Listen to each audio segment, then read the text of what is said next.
Now at 9, the Ball State Writing Center inspired one department at Muncie Central High School. Find out why teachers are loving it. And learn more about how kickball brought to the south side of town together earlier today. And the mission to pick a Speaker of the House still seems like mission impossible. Why House Majority Whip Tom Emers has also dropped out of the race. Plus, hear from one Hamas hostage who has been released. She tells her horrifying story as the war continues. Well, we had record-breaking warmth today, but big changes are on the way. I'll have the details in my 4-weather forecast. Delaware County's only live television newscast from Ball State University's Unified Media Newsroom. You're watching NewsLink Indiana. Thanks for being with us. I'm Grace Benkowski. And I'm Demar Robinson. Over at Muncie Central, educators are providing students with something to carry with them for the rest of their lives. NewsLink. A colorful classroom equipped with posters, whiteboards, and 2 teachers determined to make a difference. The Writing Center, honestly, to sum it all up, is incredible. Meet Ellie Coles and Morgan Lucky, 2 English teachers at Muncie Central High School. During class time, they teach 11th and 10th graders in their dual credit classes. But afterwards, they make their way to this classroom where education is taken to the next level. It's a space where students get the experience of giving writing feedback to peers, and they're trained as tutors, but it's also a space where faculty members who are writing teachers also provide feedback and expertise. The center was inspired by Ball State's own writing center, located in Robert Bell. It was the previous director, Jackie Gretsch McKinney, who approached Lucky, Coles, and other English teachers in the school district, asking them to head up these centers. She even wrote the grant to fund the center's launch. This sort of grant from Ball State coming our way about this idea of a writing center, I'm like, oh, this is incredible. I know what that is, and I care about that, and that means something to me in a way that I'm more than willing to put some time and energy into this space. Now, this isn't the only center you'll find in town. All surrounding schools, including boroughs, have implemented writing centers, all with the help of the grant written by Jackie Gretsch McKinney. And just like the one here at Muncie Central, all of them are dedicated to one thing and one thing only: helping the future of Muncie learn to love learning. In Muncie, Olivia Sloniker, NewsLink, Indiana. The educators are already preparing to publish their literary journal in collaboration with the Writing Center. Central Voices, a print journal full of student writings, will publish the first edition April 2nd next year. And today, the Muncie Southside Neighborhood Association held their newly annual kickball and basketball with the Department Heroes event. All members of the Muncie Southside community were able to come in and play games with the fire department, police, and other city officials, along with enjoying snacks, music, and a winning prize of a signed basketball. The president of the Neighborhood Association often plans these events to help the children in the area meet up and get connected to their peers in the neighborhood. All right, our goal here is just to bring out our neighbors and all of our local leaders and amazing people that show up to help us out all the time. So we're here to bring the kids together to show them that they are just normal people like we are. And the weather was actually perfect for that today. Yeah, I mean, I was surprised. I'm looking, it's like it's October, and why am I sweating in my sweater? Hope? It was an absolutely gorgeous day to be outside for a good game of kickball, and those temperatures are still much warmer than what we saw this time yesterday. 12 degrees warmer here in Muncie, but those temperatures are about to change as we get into this weekend and into next week. Here on our 6 to 10 day outlook, much of the lower 48 highlighted in this blue, indicating below average temperatures are on the way. Coming up in my 4-weather forecast, the 70s will stick around for just a little bit, but this rainy weekend will come in before cold air arrives next week. I'll have the details coming up.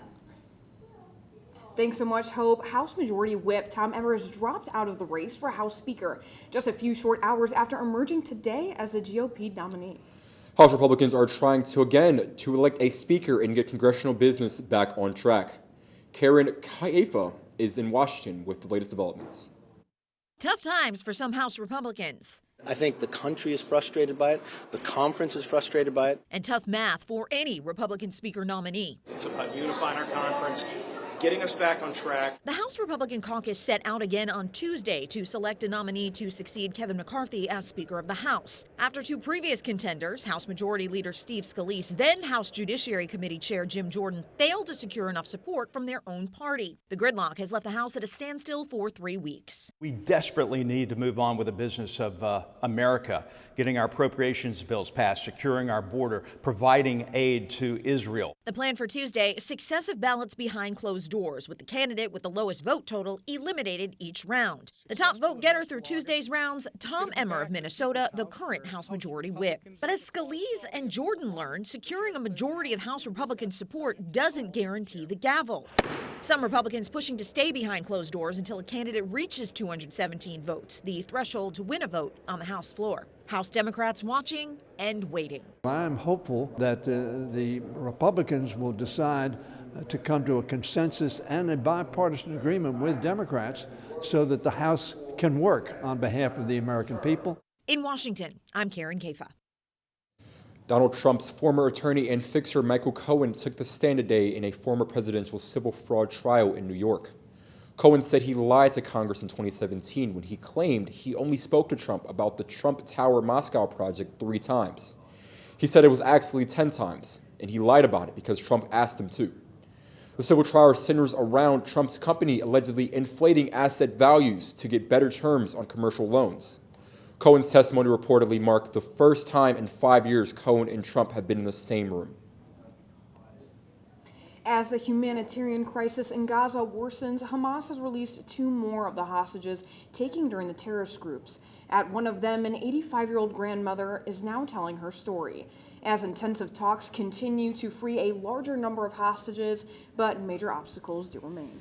And we need to warn you, some of these images and subject matter may be graphic and hard to hear or see. Mike Valerio has the latest. Moments 2 elderly hostages, now free from the grip of Hamas, thought might never come. One of the released hostages says she was kidnapped on a motorbike and taken to Gaza. The 85-year-old is likening her time with the group to going through hell. She's really the first person that have been with other people there, and I think she's very aware that she can pass on information. Their medical condition is okay. They're talking. At first, we immediately brought them to their family members. It was a very, very emotional meeting. Meanwhile, in Gaza, people frantically search for survivors in buildings that have been bombed to ruins.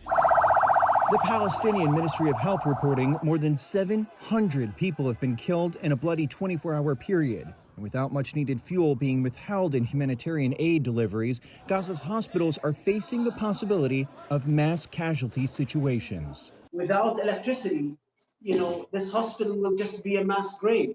As attacks escalate, the Israeli military says it's now waiting for a green light on a ground invasion. Hamas is responsible for civilian casualties, but we will do every effort to avoid them and to fight this war as speedily and as rapidly as we can, but it could be a long war.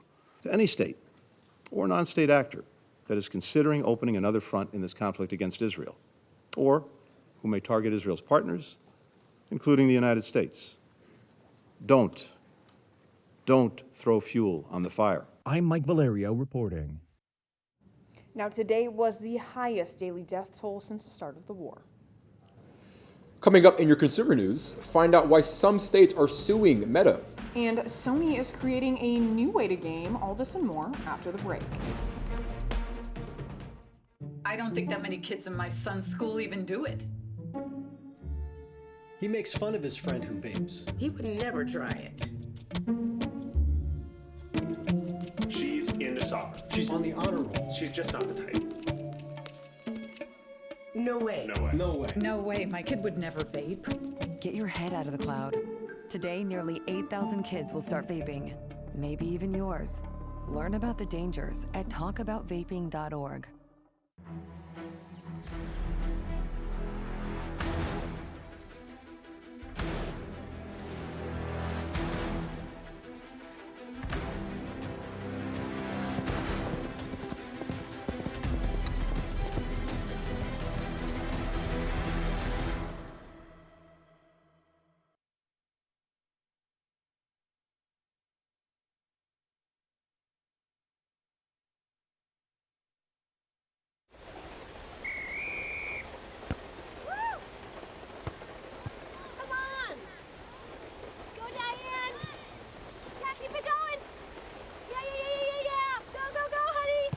If you love them enough to drive an hour to cheer them on as they get beat 11-0 in the rain, then surely you'll check NHTSA.gov/the right seat to make sure they're correctly buckled in the back seat.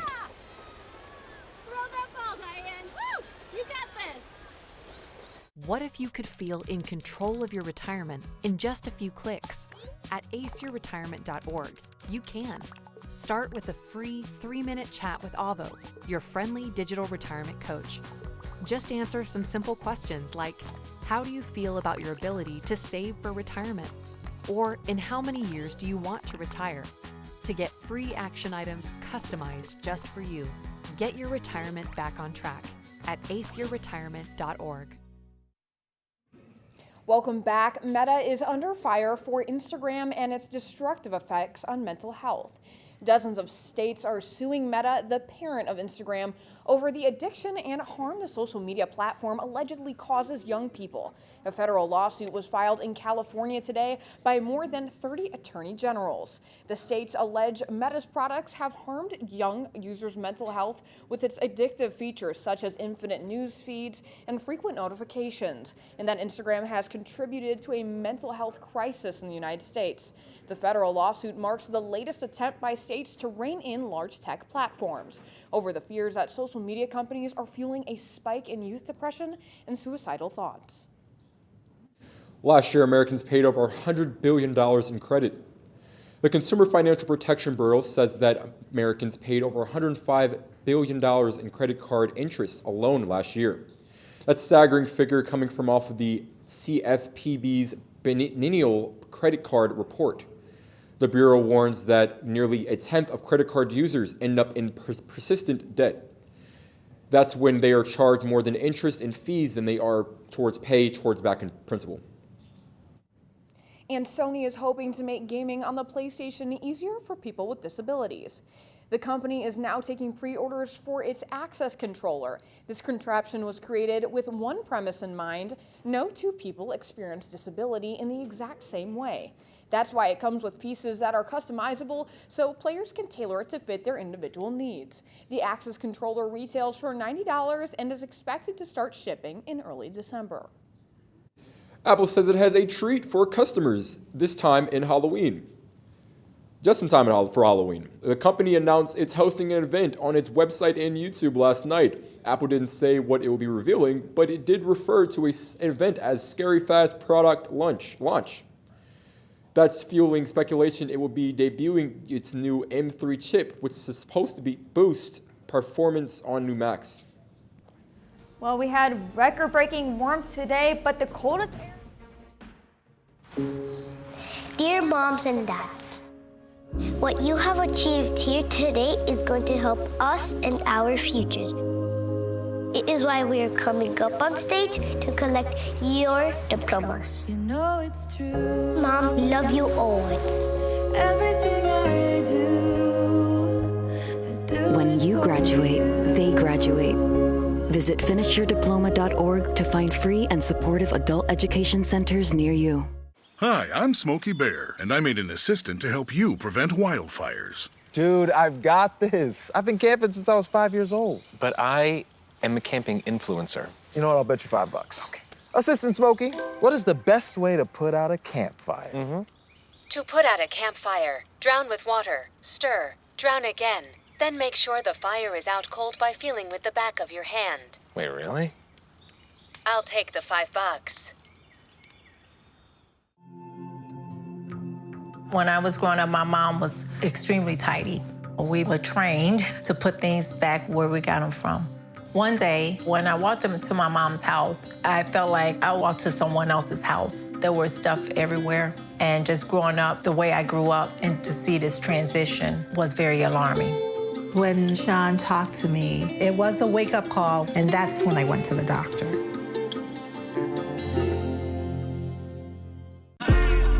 In the society that we were brought up in, it's very hard on little black boys. You have to navigate feelings and emotions so the world don't get you. Sometimes when I cry, I won't know how I'm feeling or why I'm crying. I just grew up never feeling like it was okay to cry. Yeah. And so he really forced me to have to reconnect with the kid that didn't get to cry. That's beautiful. We don't cry. We gon' take our piece of the pie. Welcome back. I'm Chief Weather Forecaster Hope Kleitch. Hopefully you got outside and enjoyed this beautiful weather that we had. We actually broke the record high for October 24th today. The previous record was set back in 1963 of 80 degrees, but today we reached a high of 82 degrees. And to put it all in perspective, we should be seeing only highs around 63 degrees, so we have gone well above average for this time of year. Looking at current temperatures, still warm across the board, 71 here in Muncie. That's a hot spot around the region, 67 in Indianapolis and 68 in Terre Haute. Zooming it in a little bit further as well, you see 70s pretty much across the board, 63 here in Richmond and 67 in Newcastle. Overall, still a pretty mild night is in store. We saw lots of sunshine today, but those high clouds are starting to move into the area as you see here on radar. But as we zoom out, this is our next weather maker right here in Missouri. This will eventually be pushing over into Indiana, but it's a pretty active national radar. Look at the snow up in Billings, Montana. Now they're expecting about 8 to 12 inches of snow, but luckily for us, we'll only be seeing that rainfall. So timing that out for you here on Precision Cast, we see here some clouds pushing through the area, but we start to see some spotty rain showers that will be light in nature entering around your lunchtime hour tomorrow. They'll quickly move out of the area, and for Thursday, we'll stay mostly dry until about Friday morning. This is when the system really starts to kick into gear as it moves towards Indiana.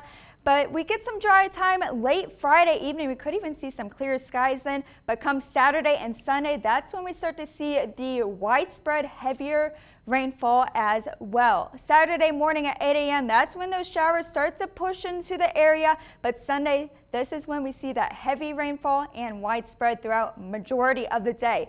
Stopped it here at 8 a.m. You see some heavier rainfall down to our south. We could even hear some rumbles of thunder as well, pushing throughout the day as well. Those rain showers stick around 7 p.m. Still widespread rainfall across much of the state. Snow even off to our west. But for us, we'll just see that rainfall going throughout the day on Sunday. These rain showers will be bringing in much cooler temperatures, 79 flirting with an 80-degree record on Friday before falling down into the lower 60s by Sunday, 61 degrees on Sunday before we take even a further dip as we head into the start of next week.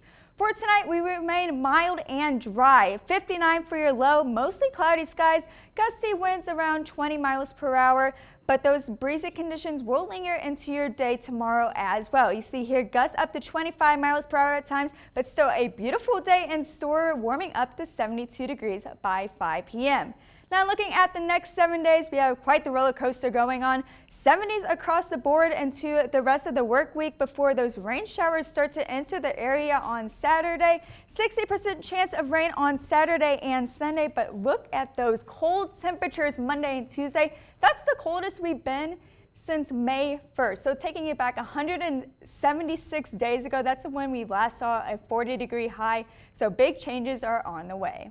That's crazy. You know what? We're going to enjoy those 70s while we can. Yeah, I mean, I want to look forward to wearing something layering, but you know what? I can go a couple more t-shirts look here. Yeah, you want the shorts for the next few days and then break out the jackets. Definitely. All right. Well, thank you so much. And we're going to send it over to our Andy Newman with an update in today's sports.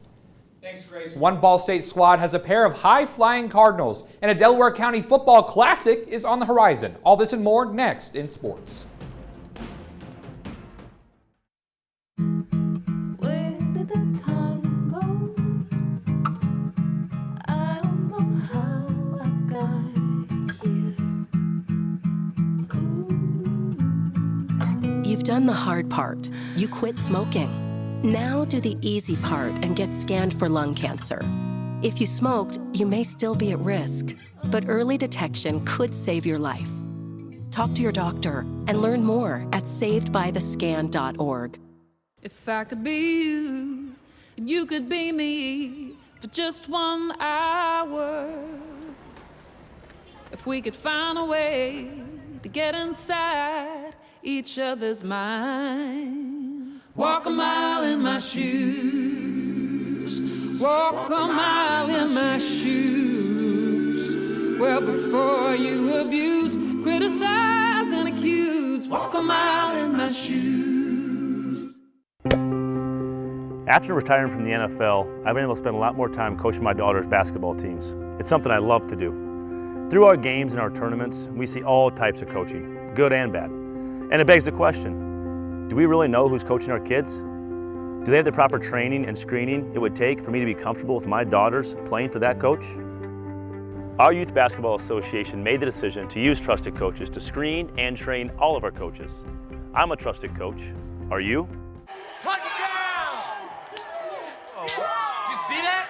Whoa, we scored? Yeah, we scored going to the playoffs. I can't believe I missed that. Every time I'm buzzed, I spend too much time on my phone. What? I should take your phone away. No, I'll call for a ride. Wait, why does my face look like that? I'm playing with these new face filters. Okay, you know what? Yep, that's mine. I'm gonna need that back. No. Kevin! Welcome back to NewsLink Indiana. I'm Andy Newman with sports. Two of Ball State football's best receive honors in the Mid-American Conference this week. NewsLink Indiana's Jake Garcia caught up with the decorated Cardinals. After a terrific homecoming weekend, Ball State football welcomes home a pair of Player of the Week awards. Running back Marquez Cooper receives Max West Division Offensive Player of the Week after his stellar ground game. It means a lot, but the work is not done, and we got to go win the next one. Celebrating it now, and it's back to business from here on out. On the other side of the ball, linebacker Sidney Houston Jr. claims Max West Division Defensive Player of the Week thanks to his tenacious efforts. Honestly, it feels great just knowing that all the work that we put in as a team, we already know that if we don't have success as a team, it's hard for us to have individual success. So it definitely feels good to just know that all the work we put in together and all the hours of film study and all the practice and situations was able to help me, and I was able to have a little personal success, like you say, get Defensive Player of the Week, which is a great honor from a great conference. Like you say, this is my second year in the conference, so definitely a prestigious honor to have. After taking some time to enjoy the accolade, the focus now shifts to the remainder of the season. Yeah, especially now, like with 4 weeks left, and we got a lot of work to do, especially a lot of things to get better at. It's just one of those things, you just take one, you take it, you love it like you say, you enjoy it for the day or two, and then you get right back to work the next day. So like you say, we got Bowling Green coming up. A good team, they searching just as well to become bowl eligible. So we gotta do what we gotta do to handle business so we can go 1-0. The keys to success looking forward are plain and simple. Locking in the film room, work hard every day in practice. The two will look to repeat their success November 1st at Bowling Green. In Muncie, Jake Garcia, NewsLink, Indiana. And as Ball State football inches closer to the end of their season, so too does Major League Baseball, as the World Series matchup will be set tonight. Just last night, the Texas Rangers punched their ticket to the series after a win in blowout fashion over the Houston Astros with an 11-4 final in Game 7. And then happening now, the Philadelphia Phillies play host to the Arizona Diamondbacks for Game 7 of the National League Championship Series. The winner of tonight's matchup will make the trip to Texas to take on the Rangers this Friday at 8 p.m. A Delaware County football classic is headed our way. NewsLink Indiana's Reese Chapman makes his way over to Yorktown High School as they prep for the game of their lives. It's do or die time in Indiana high school football as Yorktown football gears up to take on Delta High School in the sectional championships. After a 22-13 loss against Delta earlier in the season, head coach Mike Wilhelm knows his group is ready for the big game. Our team wants to play Delta. We got beat by them week 4. We talked about how we would have another chance to play them, and we were getting our chance in the playoffs now, and we knew that would happen. So they were really excited at the end of our game against Concordia. We knew right away on the field that we were going to play Delta, and they were ready to go. After a 31-14 win against Fort Wayne Concordia in their first playoff game, QB Mason Moulton feels that the Tigers' last matchup with Delta was missing a key element. I think the first game, some of that emotion just wasn't there for whatever reason, so we're really emphasizing that during practice, and I think that'll show on Friday. With time closing in, Captain Jace Key believes that changes must be made to keep their season alive. We just got to have 11 guys at the ball. From a defensive perspective, we just got to be flying around and getting off blocks and playing hard-nosed football. We got to punch them in the mouth early. It's a big key for us, and I think we just need to, just get after them. As the team gets physically prepared for the big matchup, they also have been mentally prepping as the playoffs continue to ramp up. I feel like going through, winning, obviously you see the rankings, and you're going to see everything coming down to a fine point, and just making sure everybody's focused on the fine goal of just surviving in advance. Doesn't matter how you win, doesn't matter how you do it. All you gotta do is if you get a W on the scoreboard, you move on, stay focused, get ready for the next week. The Yorktown Tigers travel to Delta High School this Friday at 7 p.m. to seek revenge, survive, and advance. In Yorktown, Reese Chapman, NewsLink Indiana. Then Yorktown and Delta playing in a big matchup for the sectional championship. If you're a fan here in Delaware County, honestly, you really can't lose with this one. Yeah, look forward to it. Yeah. Thanks, Andy. Thanks, Andy. So coming up, here are mixed reactions from new uniforms in our NewsLink Indiana Vault segment. And we have one final check at the weather. We're all just trying to keep things running for those who rely on us. That's why we don't have time to be sick with the flu. We don't have time for delays. We don't have time for spills. Next. We don't have time for setbacks. Let's be real. Getting the flu shot helps you fight the flu. Get a flu shot for yourself and those around you too.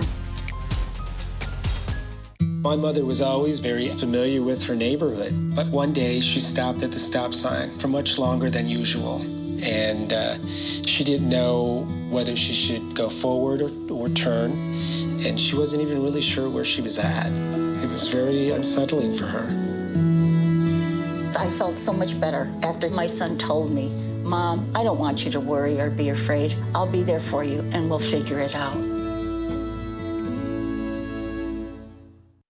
Regardless of where you are on your path to retirement, you can still take charge of your financial future today. Visit aceyourretirement.org and answer a few questions from Avo, your friendly digital retirement coach, for free tips, resources, and advice customized for your situation to help you feel confident and prepared for retirement. Retirement looks different for everyone. Make sure you're prepared for your financial future at aceyourretirement.org.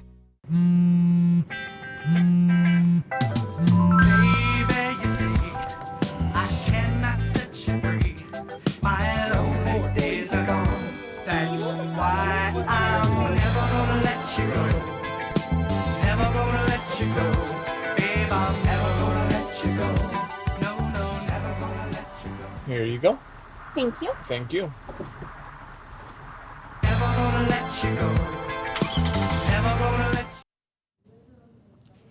The new 2007 school year brought a new look for the Anderson Community School students. In this story from the NewsLink Indiana Vault, reaction among students were mixed.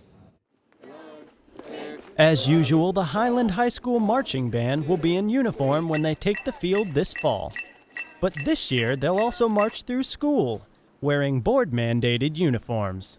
It's just like we can't be individuals. We can't, we're just the same exact person as the person standing next to us. School officials believe it will help the district achieve a new image. It takes the focus off what students are wearing and puts it back onto what they're learning. While most students are opposed to the idea, some admit not having a clear uniform policy has caused distractions in the past. Everyone getting in trouble, people getting suspended, detentions, all this other stuff, almost every single day because people wearing inappropriate clothes at school. The type of clothes that won't be allowed this year. When students at any Anderson Community School walk the halls this fall, they'll be wearing black, brown, blue, or white shoes, blue, black, or khaki pants, and a solid-colored collared shirt. School board member Wally Fitch makes no promises on the program's success, saying only the board has seen the policy work for other schools and doesn't plan to make any major changes yet. We're just going to have to try it and see how it works and see what does work and what doesn't. But I don't think any of us are totally opposed to taking a second look at it as we go along. Like it or not, it appears the new uniform policy is here to stay. In Anderson, Kevin Mealy, NewsLink, Indiana. It's always nice to reflect back on those stories that we did in the past, kind of like how we're going to reflect on these 70s in a few days. Yeah. Hope. Yeah, guys, well, you'll want to soak up these 70s for now because as you can see, we have big changes on the way as we approach next weekend, the 1st of November. But right now we have 79 on Friday. That's the warmest day of the week, flirting with that 80-degree record for that day. Rain showers this weekend, and then 48 degrees on Monday and 45 degrees for your Halloween. So if you're headed out on Halloween, be sure to bundle up because it's going to be a chilly one. All right, well, thank you so much, Hope. That's all tonight for NewsLink Indiana, but be sure to join us again tomorrow night at 9, streaming live on the NewsLink Indiana Facebook page. And for news anytime, anywhere, go to ballstatedaily.com. Have a great night.